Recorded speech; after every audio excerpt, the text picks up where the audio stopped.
Welcome to Penrose Learning, where we make understanding easy. In this video, I will show how to open Bonnet Land Rover Discovery Sport Easy method. Start inside the cabin by finding the lever under the left dash and pull firmly. Move to the front of the car and slide your hand under the grille to find the secondary catch, then press it to free the bonnet. Lift smoothly, letting the gas struts take the weight, or secure the bonnet with its prop if fitted. Sometimes the bonnet won't open smoothly, and that's normal.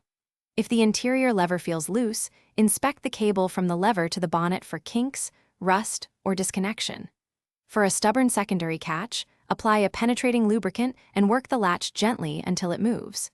Weak gas struts mean the bonnet may not stay up, so replace both struts at once to maintain balanced support and safe handling while you work. If you're finding this helpful, please subscribe and like. It truly helps the channel grow. Quick recommendation: life's too short for cheap socks. Go darn tough with a lifetime warranty for durable comfort while you wrench on your Discovery Sport. They're ideal for long days in the garage and keep you comfortable when kneeling or crawling under the bonnet. Check the description for the link and other deals, and now let's get back to the video.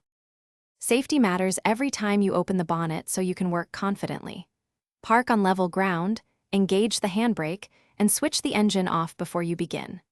Allow the engine to cool for a few minutes to avoid burns from hot components.